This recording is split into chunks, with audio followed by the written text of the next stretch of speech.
সূরা ইয়াসিনের নাম শুনেছেন না আপনারা সবাই? মুখস্থ আছে না অনেকের? আমরা ছোটবেলা থেকে দেখতাম যে আমাদের দাদিরা, নানিরা, মায়েরা, খালারা ওনারা সূরা ইয়াসিন সকালবেলা পড়তেন, তাদের মুখস্থ ছিল সূরা ইয়াসিন। সব জিনিসের হৃদয় আছে, আর কোরআনের হৃদয়ের নাম হচ্ছে সূরা ইয়াসিন। যে ব্যক্তি একবার সূরা ইয়াসিন পড়ে সে 10 বার পুরো কোরআন পড়ার সওয়াব পেয়ে যাবে। সকালবেলা যদি কেউ সূরা ইয়াসিন পড়ে তাহলে সারা দিনের সব কাজগুলো আল্লাহ তার জন্য সহজ করে দেয়।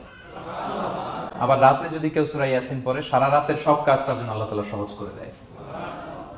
এবং ইবনু কাসির ওনার তাফসির মিন তাজরিবাতিহি, মানে তার এক্সপেরিয়েন্স থেকে, কোনো হাদিস দলিল না, ওনার অভিজ্ঞতা থেকে বলেছেন যে আমি যখনই কোনো বিপদে পড়েছি সূরা ইয়াসিন তেলাওয়াত করার পর আল্লাহ তাআলা ওই কাজটা আমার জন্য সহজ করে দিয়েছেন। তো এখন সূরা ইয়াসিন বেশি বেশি তেলাওয়াত করবেন তো নাকি? ইনশাআল্লাহ। মাশাআল্লাহ, ঠিক আছে। মাক্কি সূরাগুলোর মূল প্রতিপাদ্য বিষয় হচ্ছে তাওহীদ, রিসালাত, আখিরাত। মাক্কি সূরাগুলো সাধারণত তাওহীদ, রিসালাত এবং আখিরাত নিয়ে কথা বলে। সূরা ইয়াসিনও তার ব্যতিক্রম নয়। এই সূরার মূল কথা তাওহীদ, রিসালাত এবং আখিরাত। বিশেষ করে পুনরুত্থান, পুনরুজ্জীবন, the concept of resurrection, life after death, মৃত্যুর পরে যে আবার আমরা জাগবো ঘুম থেকে, আবার জীবন হবে, আবার বিচার হবে, এটা বিশ্বাস হয় আপনাদের? হ্যাঁ, মক্কার লোকদের বিশ্বাস হতো না। তারা অবাক হয়ে শুনতো রাসূল সাল্লাল্লাহু আলাইহি ওয়াসাল্লামের কাছ থেকে যে বলে কি আমরা মরে যাব, পচে যাব, গলে যাব, জীর্ণ শীর্ণ হয়ে যাব, আমাদের হাড্ডি খুঁজে পাওয়া যাবে না, অস্তিত্ব পাওয়া যাবে না, আবার আমরা নাকি জীবিত হব, আবার নাকি উঠবো, আবার বিচার, আবার কি কি বলে মুহাম্মদ। তারা মিলাতেই পারতো না এটা। এই জন্য তাদের কাছে দ্য কনসেপ্ট অফ আখিরা, life after death, specially the concept of রেসারেকশনটাকে ক্লিয়ার করার জন্য আল্লাহ তাআলা এই সূরাটা নাযিল করেছেন। তাহলে এই সূরার সেন্ট্রাল থিম, মূল প্রতিপাদ্য বিষয় হচ্ছে পুনরুজ্জীবন বা পুনরুত্থান, মানে আবার যে আমরা পুনরায় উঠবো। বিশ্বাস হয় আপনাদের? হ্যাঁ, এটা কিন্তু মহাসত্য, বিশ্বাস রাখতে হবে আমাদের যে না, মরে গেলে সাময়িক দেখা যায় পচে যায়, কিন্তু আবার আমরা উঠবো। এবং এজন্যই মুমূর্ষু ব্যক্তির সামনে সূরা ইয়াসিন পড়তে বলা হয়েছে। আপনি যখন সূরা ইয়াসিন পড়বেন তার সামনে কাইন্ড অফ আপনি তাকে বোঝাতে যাচ্ছেন যে আপনি প্রকৃতপক্ষে মারা যাচ্ছেন না, এটা আপনার জীবনের পূর্ণ সমাপ্তি নয়, বরং এটা এই নশ্বর দুনিয়া থেকে আপনার অস্তিত্বের সাময়িক একটা বিদায়। কেউ যে মারা যাচ্ছে, আমার দাদা, আমার বাবা মারা যাচ্ছে, আমরা বিদায় দিচ্ছি, আজীবন হারাই ফেললাম নাকি তারা? আমরা কি সে কি আজীবনের জন্য মিসিং?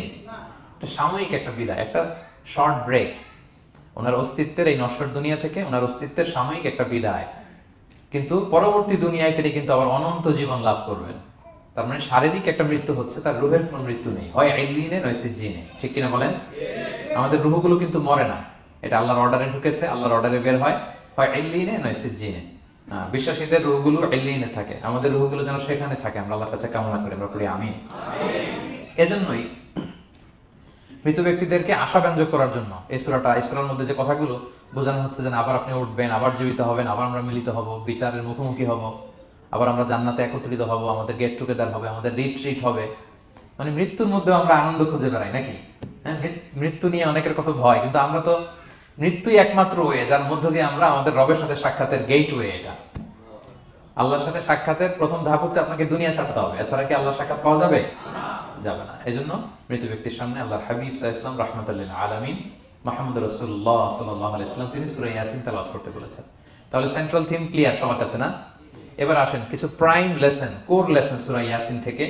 আমি সম্ভবত গত বছর আমার ভেরিফাইড ফেসবুক পেজ থেকে আমি 4টা লাইভ সিরিজ করেছি 4 ঘন্টার সূরা ইয়াসিনের উপর। আপনারা শুনবেন এগুলো, খুবই ওয়েল ডকুমেন্টেড ম্যানারে, একাডেমিক ওয়েতে আলোচনা করেছি। যাদের সময় আছে শুনবেন এই লাইভগুলো। তো আমি এখন শুধু সার নির্দেশটা, প্রাইম লেসন বা কোর লেসনগুলো নিয়ে আসি। 1 নম্বর লেসন হচ্ছে আল্লাহ তাআলা বলেছেন যে কোরআনের আয়াতগুলো একটার সাথে আরেকটা well connected, completely well knit, এটা well protected. One doesn't differ the other or contradict the other. কোনো আয়াত আরেক আয়াতের বিপরীতে যায় না, একটা আরেকটার সম্পূরক, পরিপূরক, ওয়েল নেট, ওয়েল কানেক্টেড। এটাই প্রমাণ করে যে এটা কার কাছ থেকে নাজিল হয়েছে? আল্লাহ সুবহানাহু ওয়া তাআলার কাছ থেকে নাজিল হয়েছে। আল্লাহ তাআলা এটাই বলেছেন ইয়াসিন, তারপরে ওয়াল কুরআনিল হাকিম। হাকিম বিমানা মুহকাম, মানে কোরআনের আয়াতগুলো পোক্ত।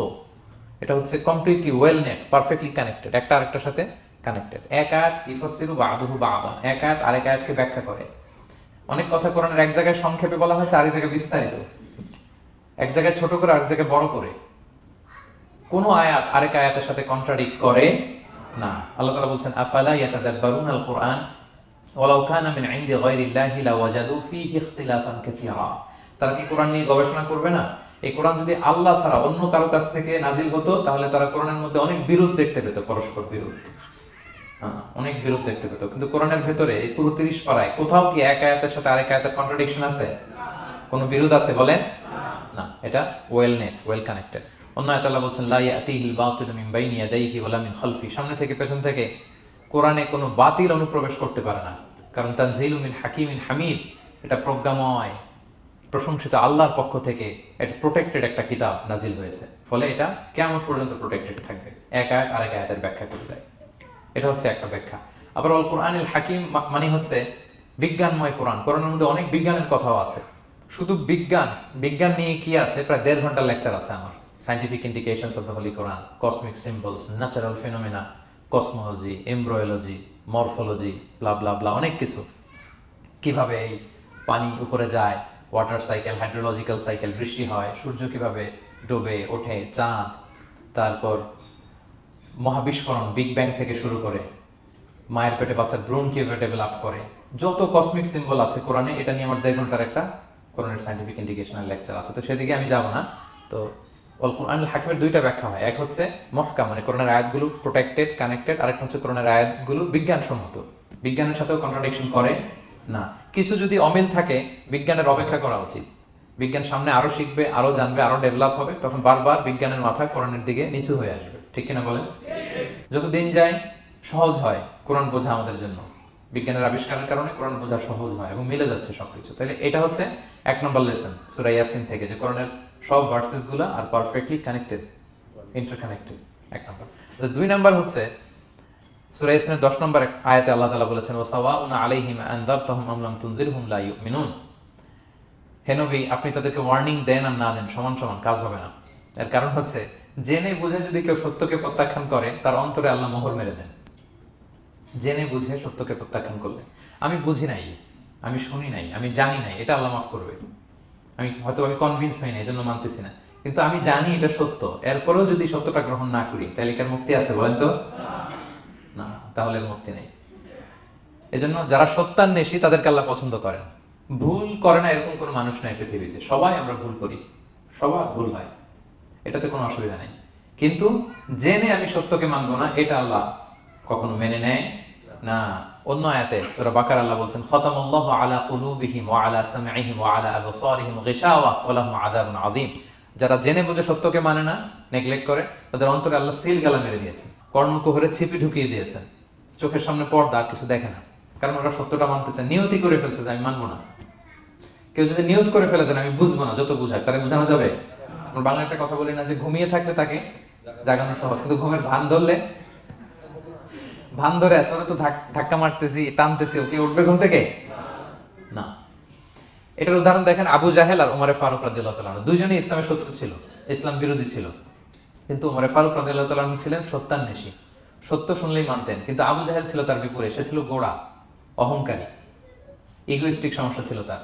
সে জানতো যে আল্লাহর হাবিব সাল্লাল্লাহু আলাইহি ওয়াসাল্লাম আল্লাহর পক্ষ থেকে নাজিল হওয়া আসা একজন রাসূল, কোরআন আল্লাহর পক্ষ থেকে নাজিল হওয়া একটা কিতাব, জানার পরেও সে মানে নাই, ফলে তার নসিবে হেদায়েত জোটে নাই। কিন্তু উমর ফারুক রাদিয়াল্লাহু তাআলা কিছুদিন পরেই উনি শাহাদা পড়ে ফেলছেন এবং রাসূল সাল্লাল্লাহু আলাইহি ওয়াসাল্লাম দোয়া করেছিলেন যে আল্লাহুম্মা আইজ্জাল ইসলাম বিআহাব্বি হাযাইনি রাজুলাইনি ইনদাক। আল্লাহ, দুজন লোকের যাকে তোমার ভালো লাগে তাদের একজনকে ইসলামের ছায়াতলে এনে তুমি ইসলামটাকে শক্তিশালী করো। একজন হচ্ছে আবু জাহাল, আর একজন হচ্ছে ওমর। আল্লাহ তাআলা কার জন্য দোয়াটা কবুল করেছেন বলেন তো? ওমর ফারুকের জন্য। কারণ ওনার হৃদয়টা সাদা ছিল, সাদা মনের মানুষ, কলবে সালিম। সত্য যেখানে, ওইটাই উনি গ্রহণ করতেন, সত্যের সামনে দুর্বল ছিলেন। আর আবু জাহেল জেনে বুঝে সত্যকে প্রত্যাখ্যান করেছেন। সো 2 নাম্বার শিক্ষাটা আমরা যেটা পেলাম, যে জেনে বুঝে সত্য প্রত্যাখ্যান করলে আল্লাহ তার জন্য হেদায়েত বরাদ্দ রাখেন না। এজন্য আমরা আমাদের বাকি জীবনটুকু আমরা এই মেন্টালিটি, মাইন্ডসেট যেন আমাদের থাকে যে সত্য দেখলেই আমরা মানবো, যেখানেই সত্য ওইটাই আমি গ্রহণ করবো। কি বলেন?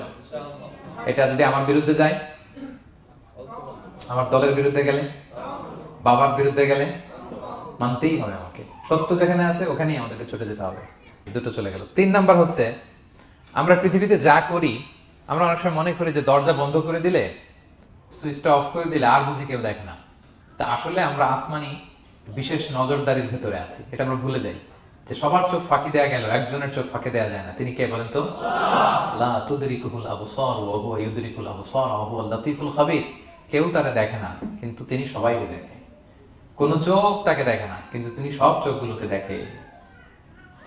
তাহলে 3 নম্বর লেসন হচ্ছে everything is recorded in well documented man. আমরা যা বলি, যা করি, যা লিখি, সবকিছু রেকর্ড করা হচ্ছে। কিন্তু সেদিন আপনি দেখবেন, ভালো করলেও দেখবেন, খারাপ করলেও আপনি দেখবেন। তার মানে সবকিছু লিপিবদ্ধ হচ্ছে, সংরক্ষিত হচ্ছে। এটা আল্লাহ কোথায় বলেছেন? সূরা ইয়াসিনের 12 নম্বর আয়াত। আল্লাহ বলেন নাকতুবু মা কদ্দামু ওয়া আসারহুম, তারা যা আমল করেছে আমি লিখে রাখি। ওয়া আসারহুম, এবং যা তারা দুনিয়ার জন্য রেখে গিয়েছে তাও লিখে রাখি। মানে এনি অ্যাকশন দে লেফট বিহাইন্ড, এনি ইফেক্ট দে লেফট বিহাইন্ড। এটা সাদাকায়ে জারিয়া বা গুনাহে জারিয়া। সাদাকায়ে জারিয়া হচ্ছে আপনারা ভালো কাজ করছেন, ধরেন যে দ্বীনি জ্ঞান শিক্ষা দিয়েছেন। আমি সূরা ফাতিহা শিক্ষা দিলাম আপনাদেরকে, তো আপনারা এটা দিয়ে আজীবন নামাজ পড়তেছেন, আপনার সওয়াব তো আপনি পাবেনই, কিন্তু ওই যে আমি শিক্ষা দিলাম একটা পার্সেন্টেজ সওয়াব আজীবন আমার আমল নামে আসবে। শুধু তাই না, আপনি যে আবার আরেকজনকে সূরা ফাতিহা শিক্ষা দিবেন, সে তার পরবর্তী নেক্সট জেনারেশনকে সূরা ফাতিহা, এইভাবে কিয়ামত পর্যন্ত এই চেইন ধরে সূরা ফাতিহা যত লোক শিখবে তারা তাদের সওয়াব ঠিকই পাবে, কিন্তু তার একটা পার্সেন্টেজ সওয়াব আল্লাহ তাআলা আমার আমল নামায় দিয়ে দিবে। এটাকে বলে আসার। ওয়া নাকতুবু মা কদ্দামু, নিজে যে আমল করলাম আল্লাহ বলে এটাও লিখে রাখছি। ওয়া আসারহুম, any effect you left behind in this দুনিয়া, যেটা আপনি রেখে গেছেন এটাও আল্লাহ লিখে রাখবে। এবং অকুল্লা শাইইন আহসাইনাহু ফি ইমামিন মুবিন, আল্লাহ বলেন সবকিছু একটা নথির ভেতরে নথিবদ্ধ করে। নথি চিনেন তো না? ডায়েরি, তারপর আমাদের বাংলাদেশে তো যে আগে হাল খাতা করতো না, টালি খাতা বিশাল বড় বড় এখন আছে কিনা, বিশেষ করে মুদির দোকানে দেখা যায় বড় মোটা মোটা ধপাস করে সে টেবিলের উপর ফেলে, তারপর আপনার নাম দেখে বের করে আপনার কত বাকি, কত দিতে হবে। এই যে টালি খাতা, এই নথি করে রাখছে আল্লাহ তাআলা আমাদের সবকিছু যা করলাম, যেটার ইফেক্ট দুনিয়াতে আমি রেখে গেলাম। এবং অন্য আয়াতে আল্লাহ তাআলা বলছেন মা ইয়ালফিযু মিন কওলিন ইল্লা লাদাইহি রাকীবুন আতীদ, আমি মুখ দিয়ে যা উচ্চারণ করি সব আল্লাহ তাআলা একজন পর্যবেক্ষক ফেরেশতার মাধ্যমে তুলে রাখেন, সব আপনি দেখতে পাবেন। শুধু তাই না, এখানে একটা স্পেশাল লকেট রেখেছেন আল্লাহ। আল্লাহ বলেন ওয়াকুল্লা ইনসানিন আলজামনাহু তায়রাহু ফি উনুকিহি ওয়া নুখরিজু লাহু ইয়াওমাল কিয়ামাতি কিতাবান ইয়ালকাহু মানশুরা, প্রত্যেকের গ্রীবালগ্নে আমি একটা স্পেশাল সিম কার্ডের মতো রেখেছি, যা বলো এখানে রেকর্ড হয়ে আছে, কিয়ামতের দিন আমি সব বের করে দিব। তাহলে পালানোর জায়গা আছে? That means we are under surveillance, 24/7 আল্লাহ তাআলা মনিটর করছেন। এবং এই বিশেষ আসমানি নজরদারি থেকে আমরা কেউই মুক্ত না। তাইলে লাইট বন্ধ করে দিলেন, দরজা আটকায় দিলেন, কেউ দেখে না, না? কেউ যেটা দেখে না সেটা দেখেন কে? আচ্ছা, 3টা জেনে গেলেন। 4 নম্বরে হচ্ছে পৃথিবীতে সব নবীরা এক মিশন এবং ভিশন নিয়ে এসেছে। সব নবীরা লা ইলাহার দাওয়াত দিয়েছে, তাই না? এক আল্লাহর দাওয়াত দিয়ে। আচ্ছা, কখনো কি এমন হয়েছে কোন নবী এসে বলছে যে আল্লাহ একজন, আবার আরেক নবী এসে বলছে না আল্লাহ 2-3 জন হইতে পারে? হ্যাঁ, বলছে? কোন নবী এসে বলেছে মৃত্যুর পর এক জীবন আছে, হিসাব দিতে হবে, পাই টু পাই হিসাব হবে? আরেকজন বলছে না, এরকম নাও থাকতে পারে। এরকম এক নবী এক কথা, আরেক নবী আরেক কথা হয়েছে? এগুলো নবীদের মধ্যে, কবিদের মধ্যে হয়। এক কবি এক কথা বলে, আরেক কবি, এক দার্শনিক এক কথা বলে, আরেক দার্শনিক আরেক কথা, এক রাজনীতিবিদ এক কথা, আরেক রাজনীতিবিদ আরেক, এদের মধ্যে থাকাথাকি হয়। কিন্তু নবীদের মধ্যে কথার মধ্যে এগুলো আছে? কারণ তারা মন গড়া কথা বলে না। ওমা ইয়ানতিকু আনিল হাওয়া ইন হুয়া ইল্লা ওয়াহয়ু ইউহা, তাদের কথা আসে একটা হেডকোয়ার্টার থেকে। হেডকোয়ার্টারটা কার? আসমানি রেভেলেশনের বেসিসে ওনারা কথা বলেন। মন গড়া কোনো নবী কোনো কথা বলেন না। তাহলে 4 নম্বর শিক্ষা হচ্ছে সব নবীর মিশন ভিশন এক, এজন্য তাদের মধ্যে একটা কোঅপারেশন ছিল। সূরা ইয়াসিনে চমৎকার একটা ঘটনা আছে। একটা জনপদের নাম উল্লেখ করা হয়নি, কিন্তু কোন কোন মুফাসসির বলেছেন এটা তুরস্কের আন্তাকিয়া জনপদে আল্লাহ একটা কাজে, দাওয়াতি কাজে 2 জন নবীকে পাঠালেন। কয়জন? 2 জন। কাজ একটা, কিন্তু কয়জন? 2 জন। এরকম সাধারণত অন্য নবীদের ক্ষেত্রে হয় না, কোরআনে পাওয়া যায় না যে এক কাজে এক জায়গায় 2 নবী, এরকম হয় না। এক্সেপ্ট মুসা আলাইহিস সালাম, ওনার কথা বলার জড়তা ছিল, তো উনি আল্লাহকে বলেছেন আল্লাহ আমাকে যে তাওরাত দিয়ে পাঠালেন আমি তো কথা ক্লিয়ারলি বলতে পারি না, জড়তা, মামলিং হয় আমার মুখে। তো আমার ভাই আখি হারুন আফসাহু মিন্নি লিসান, ও খুব ফ্লুয়েন্ট ছিল, আমি নেতৃত্ব দিব, কিন্তু হারুন ভোকাল দিবে, আপনি তাকে নবী বানাই দেন। মুসা আলাইহিস সালামের দোয়ার বদলতে আল্লাহ হারুন আলাইহিস সালামকে নবী বানাই দিয়েছিলেন। 2 ভাই মিলে ফেরাউনের কাছে দাওয়াতি কাজ করেছে। কিন্তু এছাড়া আর এরকম দেখা যায় না যে এক এলাকায় এক কাজে 2 জন নবী, না। এইখানে দেখা গিয়েছে আন্তাকিয়া জনপদে আল্লাহ এক মিশনে কয়জন নবী পাঠিয়েছেন? 2 জন। আচ্ছা, কিছুদিন পরে আরো একজন, তাহলে হইলো কয়জন? 3 জন। এক কাজে এক জনপদে এক এলাকায় মোট 3 জন নবী, কিন্তু এদের মধ্যে কোনো মারামারি নেই। আমাদের দায়ীদের অবস্থা দেখেন তো বাংলাদেশে, মাশাআল্লাহ। আমাদের প্রত্যেক দায়ীদের একই মিশন না? একই মিশন, একই ভিশন, একই লক্ষ্য, একই ডেস্টিনেশন, কিন্তু কত বিভেদ, কত বিরোধ দেখেন। আল্লাহ তাআলা সূরা ইয়াসিনের 14 নম্বর আয়াতে বলছেন ইন আরসালনা ইলাইহিম মুসনাইন, প্রথম 2 জন নবী পাঠালাম একটা মিশনে। ফাআযাযনা বিসালিস, এবং তৃতীয় জন দিয়ে আরো এদেরকে মজবুত করলাম। ফাকালু ইন্না ইলাইকুম মুরসালুন, তারা যে তিনজন একই কথা বলল যে আমরা রাসূল হয়ে এসেছি। তাহলে দেখেন নবীদের মধ্যে পারস্পরিক শ্রদ্ধা ছিল, বড় নবী ছোট নবী, প্রধান বক্তা দ্বিতীয় বক্তা তৃতীয়, এগুলো ছিল না। এই তিন নবীর মধ্যে প্রধান নবী দ্বিতীয় নবী তৃতীয় নবী আছে নাকি? না, তিনজন একই মিশনে একই ভিশনে কোঅপারেশনে তারা এগিয়ে গিয়েছে। তো দেখেন আমরা যারা কোরআনের দায়ী, আমরা তো নবীদের কাজটাই করি, ফলে আমাদের মধ্যে এই কোঅপারেশন থাকতে হবে, এই রেসপেক্ট থাকতে হবে। আমি ব্যক্তিগতভাবে খুবই লজ্জিত যে আমাদের এই দাওয়া অঙ্গনটাকে আমরা কলুষিত করে ফেলেছি। আমরা অন্য আলেমকে অন্য দায়ীকে তুচ্ছ করা, তাচ্ছিল্য করা, ছোট করা, হেয় করা, তাকে বাতিল করা, নাকচ করা, এরকম আমরা করে থাকি। আমি একাই ইসলামের মুখপাত্র, আমি যা বলবো এটাই, এটা ঠিকাদারি আমার কাছে, এরকম একটা মেন্টালিটি আছে না? এটা নবীদের মাইন্ডসেট এরকম ছিল না। ওনারা কোঅপারেশনে কোলাবোরেশনে কাজ করতেন, পার্টনারশিপে, একে অপরের প্রতি রেসপেক্ট। কোন নবী আরেক নবী বিসৎকার করে নাই, কিন্তু আমরা এক দায়ী আরেক দায়ীকে কাফের বলতেও তো আমরা দ্বিধাবোধ করি না, কি বলেন? আল্লাহ তাআলা আমাদের বোঝার তৌফিক দান করুন। 5 নাম্বার, নবীদের কাজ হচ্ছে আল বালাগুল মুবিন, ক্লিয়ার কমিউনিকেশন, শুধু পৌঁছে দেয়া, বাণীবাহকের কাজ করা। আল্লাহ তাআলা বলছেন ওমা আলাইনা ইল্লাল বালাগুল মুবিন। ওই তিনজন নবী যখন বুঝালেন, তারা এলাকাবাসী মানে না, রিজেক্ট করলো, কিন্তু তারা বললো যে আমাদের কাজ হচ্ছে পৌঁছে দেওয়া, মানবা কি মানবো না এটা তোমাদের কাজ। আমাদের কাজ কি? আল বালাগুল মুবিন, কোরআনিক টার্মিনোলজি, মানে হচ্ছে ক্লিয়ার কমিউনিকেশন, আমাদের কাজ পৌঁছে দেওয়া, এর বেশি কিছু না। আমরা অনেক সময় একটু জবরদস্তি করতে চাই, জোরাজুরি করতে চাই, এই নামাজ পড়ো না কেন, তাকে জোরাজুরি করা, দাঁড়িয়ে রাখানো, জোরাজুরিতে বেশি কাজ হয় না। আপনি পাওয়ারফুল মেসেজ দিবেন, ইনফ্লুয়েন্স করবেন, এতে আল্লাহ হেদায়েত দিবেন, কারণ হেদায়েতটা নিয়ন্ত্রণ করেন একমাত্র কে? আর কারো হাত নেই, এমনকি নবীরও না। কোন নবীও চাইলে কাউকে হেদায়েত দিতে পারে? আল্লাহ হাবিব সাল্লাল্লাহু আলাইহি ওয়াসাল্লাম মক্কায় মক্কাবাসীদের পেছনে ঘুরতে ঘুরতে পেরেশান। উনি তো রহমতের নবী, উনি ভাবতেছিলেন হায়রে একটু যদি আমার কথা মানতো তাইলেই তো জাহান্নাম থেকে বেঁচে যায়, আর একটু দাওয়াত দেই, সকালে দেই, দুপুরে দেই, বিকেলে দেই, রাতে দেই। তাদের পিছনে ঘুরতে ঘুরতে রাসূল সাল্লাল্লাহু আলাইহি ওয়াসাল্লাম পেরেশান হয়ে যেতেন। আল্লাহ তাআলা সূরা কাহফে আয়াত নাযিল করলেন, ফালা আল্লাকা বাকিউন নাফসাকা আলা আসারিহিম ইল্লাম ইউমিনু বিহাদাল হাদীসি আসাফা। নবী, ওরা যদি শুনতে না চায়, আপনি তো ওদের পিছনে ঘুরতে ঘুরতে পাগল হয়ে যাচ্ছেন বোধহয়, না রেখে দেন, মানলে মানুক, না মানলে নাই। হেদায়েত দেওয়ার মালিক হচ্ছে আমি। ফাযাক্কির ইন্নামা আনতা মুযাক্কির, আপনি শুধু স্মরণ করিয়ে দেন, উপদেশ দেন। লাস্তা আলাইহিম বিমুসাইতির, আপনি বল প্রয়োগ করতে আসেন, আপনাকে দারোগা বানাই পাঠিয়ে আমি, আপনি শুধু পৌঁছে দিবেন। এমনকি রাসূল সাল্লাল্লাহু আলাইহি ওয়াসাল্লাম ওনার চাচা আবু তালেবের হেদায়েতের জন্য অনেক ট্রাই করেছেন, কিন্তু হেদায়েত নসিব হয়েছে বলেন? কারণ ইন্নাকা লা তাহদি মান আহবাবতা ওয়ালাকিন্নাল্লাহ ইয়াহদি মান ইয়াশা। নবী আপনি যাকে চান তাকে হেদায়েত দিতে পারবেন না। তাহলে আমাদের যারা দায়ী, আমাদের কাজ কি? পৌঁছে দেওয়া। বলেন তো কাজ কি? নাকি বল প্রয়োগ করা, জোরাজুরি করা? মাশাআল্লাহ। 7 নাম্বার লেসন হচ্ছে এই পৃথিবীর সবকিছু আইন মানে কার? বলেন তো? আল্লাহর। ইচ্ছায় অনিচ্ছায় সবকিছু আল্লাহর আইন মানে, আমরা ছাড়া শুধু।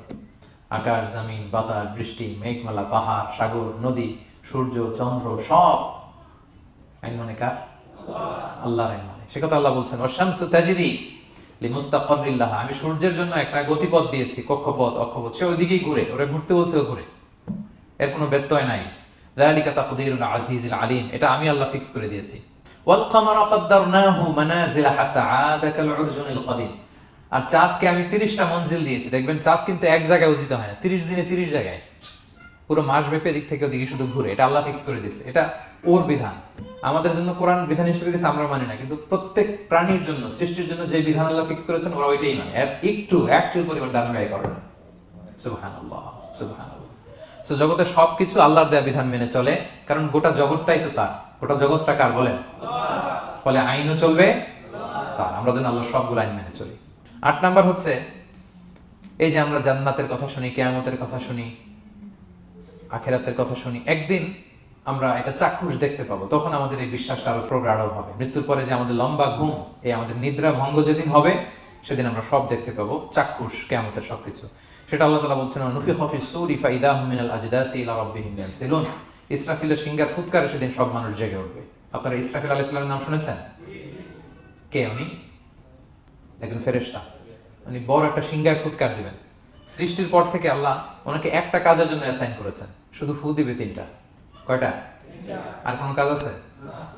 দ্যাটস ইট, শুধু 3টা ফু দিবে 3 বারে।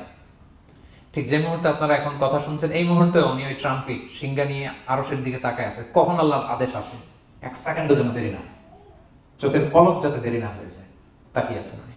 ফুৎকার দিবে তো কবর থেকে মানুষগুলো উঠবে, মিনহা খালাকনাকুম ওয়া ফিহা নুঈদুকুম ওয়া মিনহা নুখরিজুকুম তারাতান উখরা, এই কথাই আল্লাহ এই সূরাতে বলেছেন। তো মানুষ যখন উঠবে, কারো ঘুম হবে 50 বছর, কারো 500 বছর, কারো 5000 বছর, কারো 5 লক্ষ বছর। পৃথিবীতে প্রথম নিহত হয়েছে কে জানেন?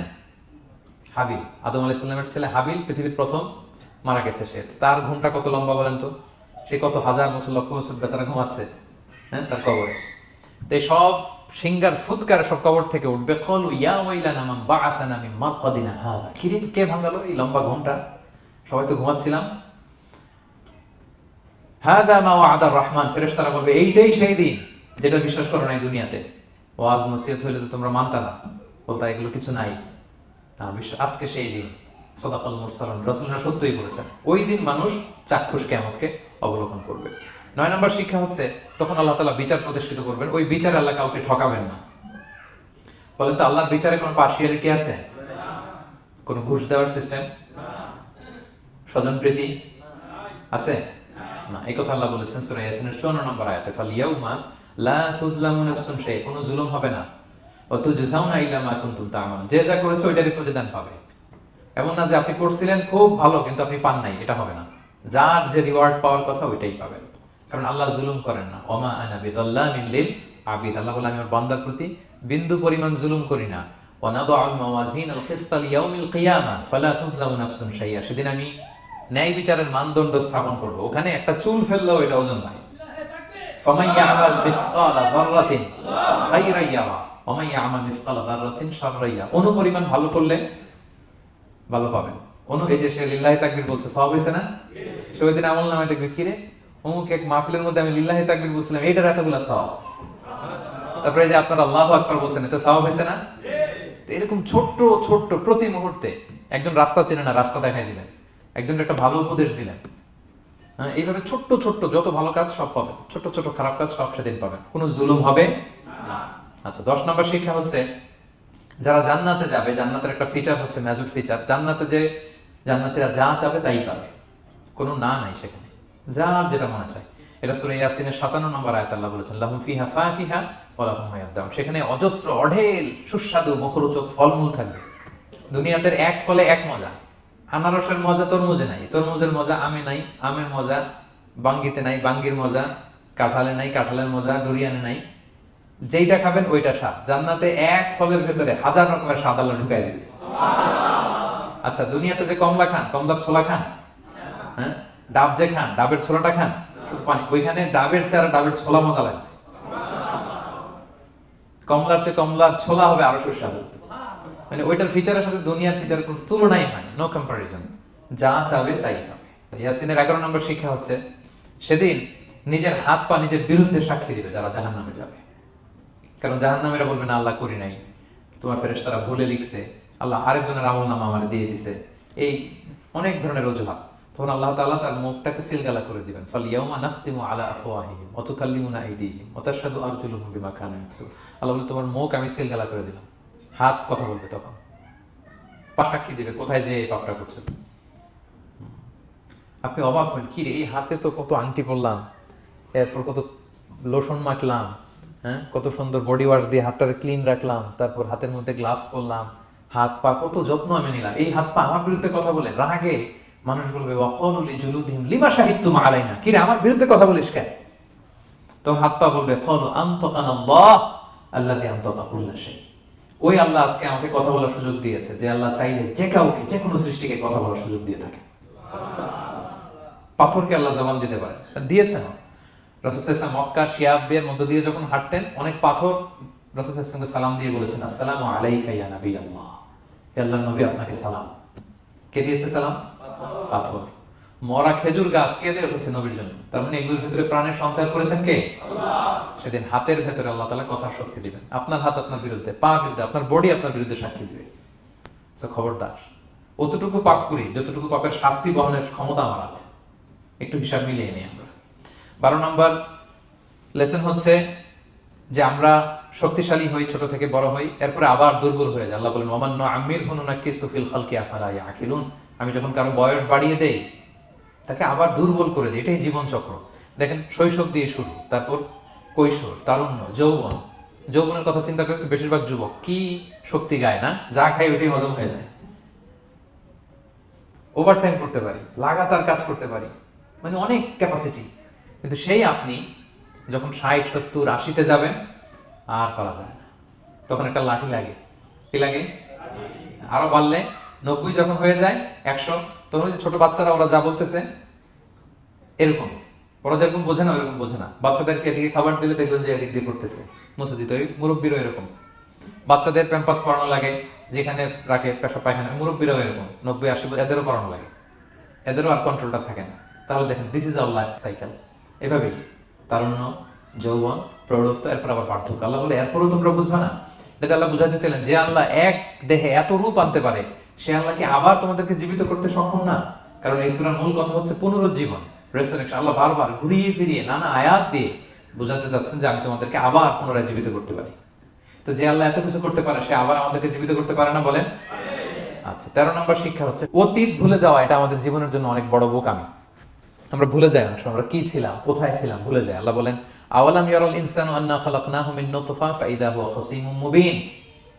মানুষ কি দেখে না যে ওদেরকে আমি কোত্থেকে সৃষ্টি করছি? দেখেন আমাদের এত বড় বাড়ি গাড়ি, আমাদের এত নাম যশ খ্যাতি, আমরা আদিতে কি ছিলাম? সামান্য এক ফোঁটা বীর্য। বাবার পিঠ থেকে মায়ের গর্ভে ছোট্ট একটা পানি থেকে আমাকে সৃষ্টি করেছেন কে? আল্লাহ। এই সৃষ্টির আগে তো কিছুই ছিলাম না। আপনার বয়স এখন 50, আচ্ছা 500 বছর আগে আপনি কই ছিলেন বলেন? আপনার দাপটে তো আজকে থাকা যায় না পৃথিবীতে, সব নাকি আপনার, এরকম বলে না? সব আমার, আমার পাওয়ার, আমার ক্ষমতা। আজ থেকে জাস্ট 500 বছর আগে আপনি কই ছিলেন? আপনার কোনো নাম ছিল? আপনার কোনো গ্রাম ছিল? কোনো অ্যাড্রেস ছিল? কোনো খ্যাতি ছিল? দাপট ছিল? লোক লস্কর কিছু ছিল? ক্ষমতা আসবে কোত্থেকে আপনার? আল্লাহ বলে হাল আতা আলাল ইনসানি হিনুম মিনাদ দাহরি লাম ইয়াকুন শাইআম মাযকুরা। মানুষকে দেখে না যে একটা সময়ও কিছুই ছিল না, কিছুই তো ছিল না, তুমি অস্তিত্বহীনতা থেকে তোমার অস্তিত্ব আল্লাহ দিলেন দয়া করে। ছোট্ট ছোট্ট করে মায়ের পেটে এতটুকু থেকে আপনি ওই বিজ্ঞান প্রযুক্তি জাদুঘরে গিয়েছিলাম আমি আগারগাঁওতে, ওখানে মায়ের পেটে যেগুলো বাচ্চাগুলো ডেভেলপ করে নাই তারা রেখে দিয়েছে পানির মধ্যে 1 সপ্তাহ 2 সপ্তাহ 1 মাস 2 মাস 3 মাস এরকম বাচ্চাগুলো ছোট ওই ব্যাঙ্গাচির মতো ছিলাম আমরা। বর্ষাকালে ব্যাঙের পোনা দেখছেন? জাস্ট লাইক ব্যাঙের পোনা, এত ক্ষুদ্র ছোট্ট আমরা ছিলাম। আল্লাহ বলে তুমি দেখো না তোমার পিছনটা কি ছিল? অতীত। এজন্য অতীত ভুলে যাওয়া যাবে না। 14 নম্বর শিক্ষা হচ্ছে পুনরুত্থান, যেটা আসল শিক্ষা সূরা ইয়াসিনের, মানে মৃত্যু পরবর্তী জীবন। এটা মহাসত্য, এটা হবেই। লম্বা আয়াত, আমি শুধু মূল কথাটা বলি। আস ইবনে ওয়াইল মক্কায় রাসূল সাল্লাল্লাহু আলাইহি ওয়াসাল্লামের কাছে একটা মরা লাশের হাড্ডি, কঙ্কাল থেকে হাড্ডি এনে, এটা 100 বছর আগের হাড্ডি, একটু হাত দিয়ে গুঁড়া করে এটা পাউডার হয়ে গেছে। রাসূল সাল্লাল্লাহু আলাইহি ওয়াসাল্লামের কাছে এসে ভাবে একটা ফু মারলো, ফু দেওয়ার সাথে সাথে এটা বাতাসে মিলে গেছে। তো বলতেছে মুহাম্মদ এই যে কঙ্কালের এই পাউডারটা, তুমি বলতেছো এইটারে আল্লাহ জীবিত করবে, এটা রিকনস্ট্রাক্ট করবে? কি বলো তুমি? What you talking about? এটাও সম্ভব? আল্লাহ এই কথাটা সূরা ইয়াসিনে তুলে ধরলেন যে দারাবা লানা মাসালান নাসিয়া খালকা ক্বালা মান ইউহিল ইযামা ওয়া হিয়া রামীম। এটারে কে আবার জীবিত করবে? তো জীর্ণ শীর্ণ ধুলা বালু পাউডার হয়ে গিয়েছে। আল্লাহ বলেন কুল, নবী আপনি ওয়াইলকে বলেন ইউহিহাল্লাযী আনশাহা আউওয়ালা মাররা, ওই আল্লাহ সৃষ্টি করবেন যে এটারে প্রথমে বানাইছিলেন। এটার তো অস্তিত্ব ছিল না, অস্তিত্বহীন থেকে যখন আল্লাহ বানাইতে পারেন, এটা মরে যাওয়ার পরে তারে আল্লাহ আবারও বানাতে পারবেন। ঠিক কিনা বলেন? আচ্ছা বলেন, কোন জিনিস প্রথমে বানানো সহজ না দ্বিতীয়বার বানানো সহজ? দ্বিতীয়বার, তাই না? তো প্রথমেই যেহেতু আল্লাহ আমাদেরকে বানাই ফেলতে পারছে, মরে গেলে গলে গেলে পচে গেলে দ্বিতীয়বার বানানো কেন জন্য কঠিন হবে? কঠিন হলে তো প্রথমবার হওয়ার কথা ছিল, যেহেতু নমুনা ছিল না। আল্লাহর কাছে কোনো মডেল ডিজাইন ছিল যে এটার আলোকে এটা ছিল? তো সেই আল্লাহ যখন আমাদেরকে বানাই ফেলতে পারছেন প্রথমবার, দ্বিতীয়বার কি তার জন্য কঠিন না সহজ? তখন বিষ্ণু ইসলাম বললেন যে এই পাউডার, তুমি যে কঙ্কালের হাড্ডি ফু দিয়ে বললা, এটাকে আল্লাহ জীবিত করবেন, অনুরূপভাবে তোমাকেও জীবিত করবেন এবং তোমাকে জাহান্নামে নিক্ষেপ করবেন। আল্লাহ জাহান্নাম থেকে আমাদেরকে হেফাজত করুন। সহিহ মুসলিমের হাদিস আল্লাহ হাবিব সাল্লাল্লাহু আলাইহি ওয়াসাল্লাম বলেন ইন্না ফিল ইনসানি আযমান, মানুষের দেহে একটা হাড্ডি কণিকা আছে, লা তাকুলুহুল আরদু আবাদা, এই হাড্ডি কণিকা জমিন কখনো খেতে পারে না। মানে আমাদেরকে কবর দিয়ে দিলে তো মাটি পুরো লাশটা খেয়ে ফেলে, 50-100 বছর পরে আর কিছুই থাকে না, আসলে আমাদের হাড় বড় থাকে না, ওইটাও পাউডার হয়ে যায়, পোকামাকড় খেয়ে ভ্যানিশ। কিন্তু একটা জিনিস ছাড়া, আমাদের এই যে শির দ্বারা ব্যাকবোন, আমাদের স্পাইনাল কর্ডের একেবারে নিচে ট্রায়াঙ্গেল ছোট্ট একটা হাড্ডি কণিকা আছে, ত্রিভুজ আকৃতি। এটাকে ডাক্তারি ভাষায় বলে কক্সিক্স টেইল বোন, পুচ্ছাস্তি বলে। এই ছোট্ট কণা, এইটা নষ্ট হয় না। আল্লাহ বলে এইটাকে বেস ধরে আমি কিয়ামতের দিন তোমাদের সবাইকে আবার জীবিত করব। হিন্দুরা যে শ্মশানে লাশ পোড়ায়, সব পুড়ে যায়, কক্সিক্স পুড়ে নাই, ছোট্ট কক্সিক্স কোথা হয় জানেন? গরুর লেজটা যেখান থেকে শুরু হয় ওই জায়গায়, মানে আমাদের শিরদাঁড়ার একেবারে নিচের দিকে ছোট্ট একটা ট্রায়াঙ্গেল হাড্ডি কণিকা আছে, খুবই ছোট ট্রায়াঙ্গেল বোন পার্টিকেল। এটা থেকে আল্লাহ সৃষ্টি করে। এটা বিমানের ব্ল্যাক বক্সের মতো, বিমান জ্বলে পুড়ে যায়, সাগরের নিচে গেল ব্ল্যাক বক্স কিছু হয় না। জানেন যে MH কত 370 ওই যে ডুবলো, যে ভারত মহাসাগরের নিচ থেকে 3 দিন সিগন্যাল দিচ্ছিল ব্ল্যাক বক্স, এরপর এটার ব্যাটারিও নাই, আর দিতেও পারে নাই, দেখেন সব ধ্বংস হয়ে যায়। ব্ল্যাক বক্স থেকে বিমানের সর্বশেষ কি হয়েছিল ইনফরমেশন গুলো পাওয়া যায়, ওইটা নষ্ট হয় না সাধারণত বিমানের। এই আল্লাহ তাআলা এই ব্ল্যাক বক্স দিয়ে দিয়েছেন আমাদের পেছনে, আজবুল জানা। এখান থেকে আল্লাহ তাআলা সেদিন আমাদেরকে রিকনস্ট্রাক্ট করবেন। তাহলে পুনরুত্থান, আবার যে আমরা জীবিত হব, এটা বিশ্বাস হয় আপনাদের? হয়। এটা করতে আল্লাহ কিছুই লাগে না, শুধু কোন বললেই হয়ে যায়। কি বললে? এই কোন কথা দিয়ে আল্লাহ তাআলা শেষ করেছেন সূরা ইয়াসিন। আল্লাহ বলেন যে আল্লাহর যে অসীম ক্ষমতা, এটা শুধু কোন বললেই হয়। ইন্নামা আমরুহু ইযা আরাদা শাইআন আইয়াকুলা লাহু কুন ফায়াকুন। কুন হও ফায়াকুন, হয়ে যায়। বি ইট ওয়াজ, হও বলতে হয়ে যায়। তাই বলে কি আল্লাহ হও বলাটাও জরুরি না? তিনি হও বলারও মুখাপেক্ষী না। দুনিয়াতে আমাদের বোঝানোর জন্য তিনি বলছেন যে আমি কোন বললেই হয়ে যায়, ওনার কোনও বলা লাগে না, চিন্তা করা মাত্রই হয়ে যায়। ফাআলুল লিমা ইউরিদ, তিনি যা ইচ্ছা তাই করতে পারেন। সো সেই আল্লাহকে যেন আমরা ডাকি, তার কাছে যেন আমরা ফরিয়াদ করি, আমাদের মনের আকুতি, চাহিদা, প্রার্থনা তার কাছে যেন আমরা নিবেদন করে পেশ করি। আল্লাহ তাআলা আমাদের সবাইকে কথাগুলো বোঝার ও আমল করার তৌফিক দান করুন। হাযা মা ইনদি ওয়াল ইলমু ইনদাল্লাহি আলাইহি তাওয়াক্কালতু ওয়া ইলাইহি উনীব। আসসালামু আলাইকুম ওয়া রাহমাতুল্লাহি ওয়া বারাকাতুহু।